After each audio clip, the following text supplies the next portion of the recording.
In today's video, we're going to be checking out the new Dark Hero, Phorcys. We'll look at his skills and talk about how I think he's going to perform in the meta, and also whether you should build him. That's a pretty big question. I know a lot of people are sitting on 2,000 heroic summon scrolls, curious whether to spend them or not. Well, hopefully this video will help you answer that question, and also help you with another question, how to build Phorcys. Let's go find out.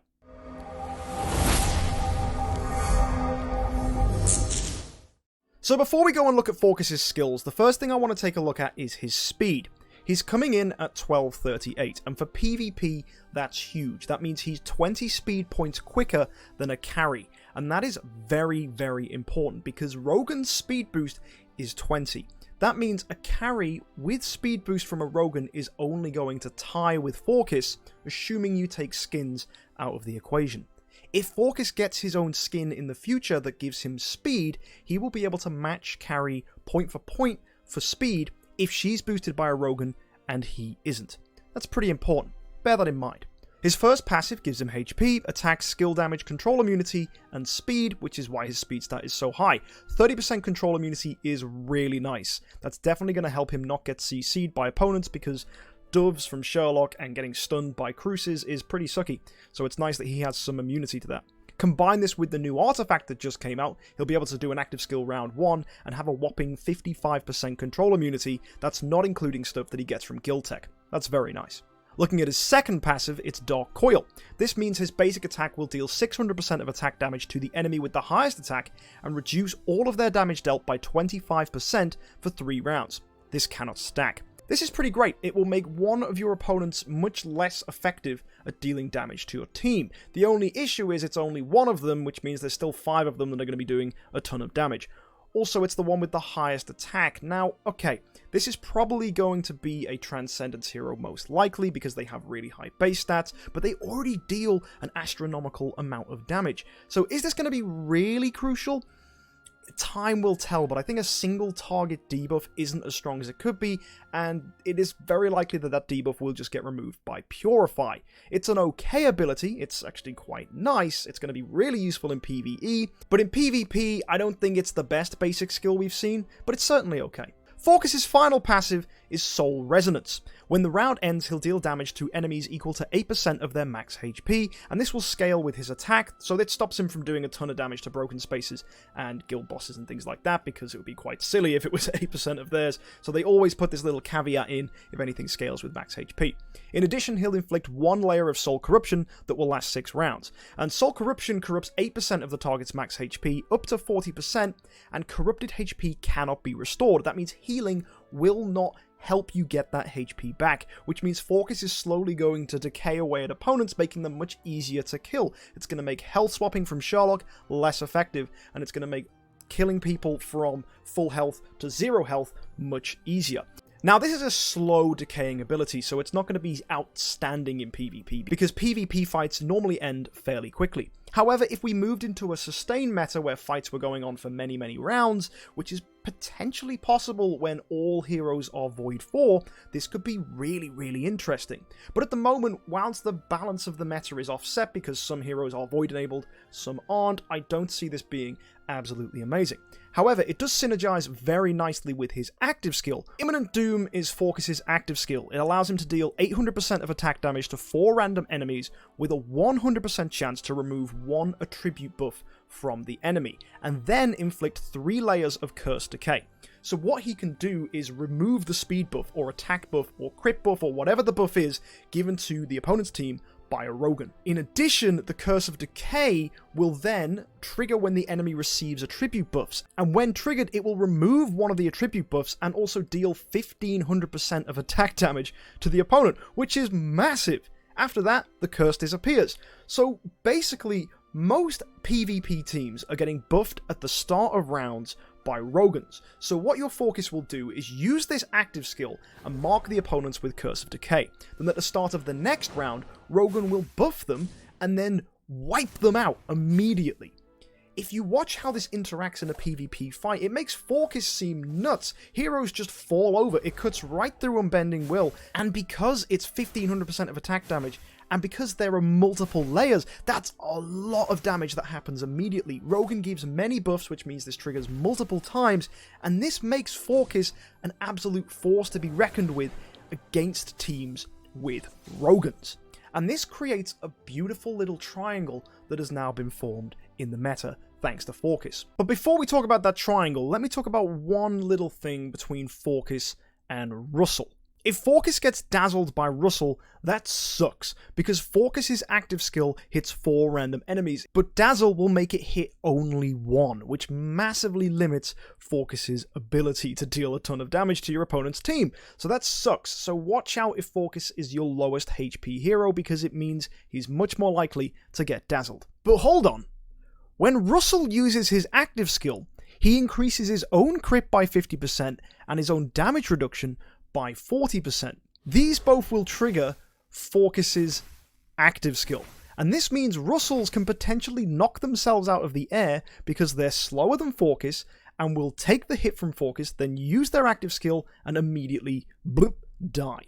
This is terrifying. In fact, it makes Phorcys a brilliant counter to Russell. So before we talk about how Phorcys counters Rogan, be warned, Phorcys will make Russells drop out of the sky. And that's kind of scary if you use a Russell. And it's amazing if you plan on getting Phorcys. The triangle that's formed in PvP is a rock, paper, scissors between Carry, Rogan, and Phorcys. When Carry came out, she shut down a lot of heroes that were slower than her or speed tied with her because she'd steal their energy and stop them using their active skill. Therefore, heroes that rely on their active skills will lose out against Carry. Phorcys relies massively on his active skill to deal a ton of damage in PvP because it's this curse of decay that's going to cripple opponents. However, when Rogan came out, heroes were able to outspeed carries, and therefore Carry becomes less prominent in the meta. But now Phorcys is here, he's able to punish heroes for getting buffed by Rogan by making them take a lot of damage from Curse of Decay. But Carry stops Curse of Decay with her active skill. So you see, Carry beats Phorcys, Phorcys beats Rogan, Rogan beats Carry. It's this beautiful little triangle.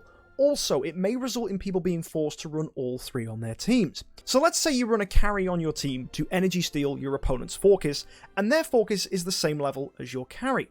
Well, to match the Phorcys' speed, you're going to need a Rogan to bump that Carry up. So you put a Rogan on your team. But that's going to make you vulnerable to the Phorcys, but you're hoping the Carry can do a good job. But then now your opponent spotted that your Carry is quicker, so they run a Rogan. Now you're thinking, maybe I should run a Phorcys to counter that. And suddenly you have all 3 on your team. You have Carry to stop the opponent's Phorcys, you have Rogan to make your Carry quick enough to stop the opponent's Phorcys, because you've got to then watch out because you're getting beaten on speed. And then you have to then run your own Phorcys because your opponents now run a Rogan to counter you. So what's going to happen is everyone's team in PvP, if they all think with this same triangular logic, most teams are going to end up having a Phorcys, a Rogan, and a Carry. And then if you run multiple Rogans, you're likely going to be quicker, which is going to result in a win. However, the more Rogans you run, the more vulnerable you make yourself to Phorcys, and we've seen things where double Phorcyses have totally annihilated triple Rogan teams. So the meta's going to be very interesting now. There's going to be a lot of counterplay. Phorcys is going to stop Rogan teams. Rogans are going to help Carries outspeed and try and shut down Phorcyses. And if that brings Carry back into the meta, that's going to make interesting interactions between Amun-Ra happen, where Amun-Ra might not get her bubbles up, and that means there's going to be a ton of healing curses, which means heroes that are going to heal are going to get punished, and that's assuming there's even Amun-Ras in the meta for your local meta, so it's going to make the game way more fun when it comes to team building. Phorcys is a blessing to the PvP meta. However, does he offer much for PvE? Not really. But from a PvP standpoint, I see Phorcys creating a beautiful rupture in the way the endgame PvP meta is going to go. Because at the end of the day, you only have 6 heroes. If you are reserving spots for Sherlock, for Carry, for Phorcys, for Rogan, you've already used 4 slots there, but what if you want an Amun-Ra to counter your opponent's Transcendence heroes? And what if you want to run some Transcendence heroes yourself? And then what if you want to run a Russell, or maybe a second Rogan, or a second Carry, or even double Phorcys? You've only got 6 spaces. So what you choose to put in your team is going to A, depend on all the heroes you have, and B, depend on what your opponents are running. So a lot of people are asking right now, should you build Phorcys? Well, I think if you are a high-end, endgame, competitive PvP player, yes, you should. because Phorcys is a tool to use on your PvP teams. When you're finding your perfect 6, it will depend on a lot of what you have and what your opponent has, as I just said. So it's good that you have a lot of things to play with. Phorcys is something you're gonna need to counteract Rogans. In fact, every fight I've shown you this video, you can see where enemies are absolutely falling over because they've been smacked by a Phorcys. Phorcys deals so much damage early on in a fight because if you can get his active skill to go off round 1, you're going to shut down the opponents as soon as they enter round 2 because Rogan is going to buff them and then you're going to punish them with Curse of Decay. Endgame players pick up a Phorcys because this guy is going to offer a lot of fun. However, there is one thing that happens to Phorcys which I wanted to talk about before we end this video. When Phorcys has popped off and removed the attribute buffs on your opponent, he doesn't do much else. He kind of sits there, and he'll do a basic and maybe debuff that one opponent, nice, but if you don't have someone that can kill, Phorcys isn't going to be able to do it. Because it's pretty likely that Phorcys is going to kill opposing Rogans. They're going to die, he's going to put the marks on them, and they're dead. But once the Rogans are gone, there's not really any other hero in the meta that's offering attribute bonuses that people are using. Maybe you'll find the odd Belrain, but really, not many heroes offer attribute buffs. So once you get into rounds 3, 4, 5, Phorcys can't deal that much damage. So you're going to need to run someone like a Transcendence Swordflash Shire, or you're going to have to just find some other hero that can pack a punch so that Phorcys isn't just left on his own and can't kill the opponent. And again, this is where I want to go back to a point I made earlier about your 6 heroes being really strained. If you're forced now to run Phorcys, to run Rogan, you probably want to run a Sherlock for CC, you probably want to run a carry so that you can energy steal opposing Phorcyses, and then you probably want to run another Rogan so that your carry can outspeed the Phorcyses that only have one Rogan. Suddenly you're finding yourself in this big soupy mess of, wait a minute, I need someone to kill now? So you've then got to find room for maybe a Russell.